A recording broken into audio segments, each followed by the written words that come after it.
রাজুর খালা বাড়ি ফেরার পরে তার বন্ধুকে ফোন করে কিছু কেনাকাটা করতে যাবে বলে, কিন্তু তার বন্ধু বলে সে এখন যেতে পারবে না।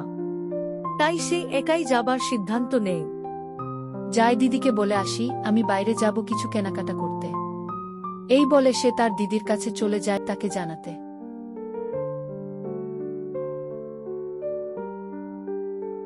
দিদি, আমার একটু কেনাকাটা করতে যাবার কথা ছিল আমার বন্ধুর সাথে। দাঁড়া, তুই একা একা কি করে যাবি? ঠিক করে তো রাস্তাঘাট ও চিনিস না। রনি, তুমি এক কাজ করো, তুমি রুবিকে নিয়ে যাও, সেটাই বরং ভালো হবে। আসলে বৌদি, আমার একটা কাজ আছে, থাক, সেটা না হয় বিকেলে করে নেব। ঠিক আছে বৌদি, এখন না হয় আমি রুবিকে কেনাকাটা করিয়ে নিয়ে আসি।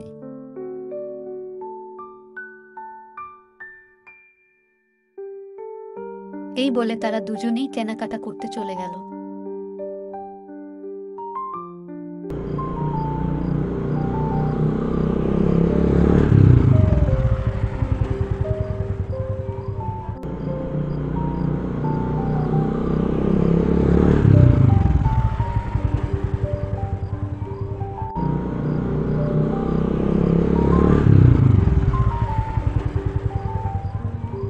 বহু বছর হয়ে গেছে আমার নিজের গ্রামে এসে কেনাকাটা করতে।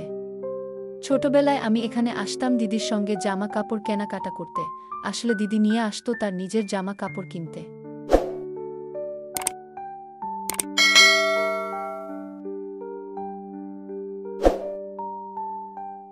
আচ্ছা, তুমি ঠিক করে নিজের জামা কাপড় নিয়ে নাও, আমি বিলিং কাউন্টারে তোমার অপেক্ষা করছি।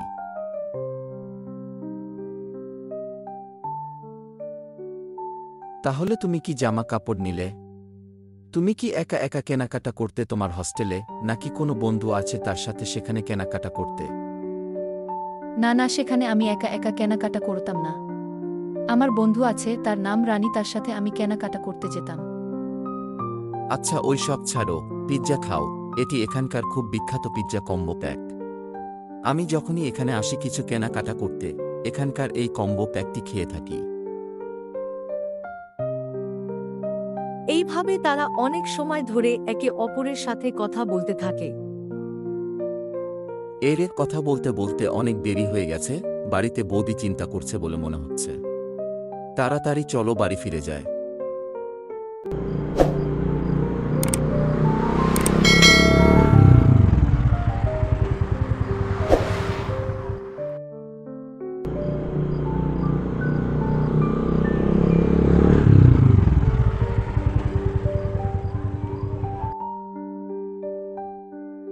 এইভাবে তারা জামা কাপড় কেনাকাটা করে বাড়ি ফিরে এলো। আমাদের এই গল্পটি আপনাদের ভালো লেগে থাকলে ভিডিওটি লাইক করে দেবেন, আমাদের চ্যানেলটি সাবস্ক্রাইব করে নেবেন। ধন্যবাদ।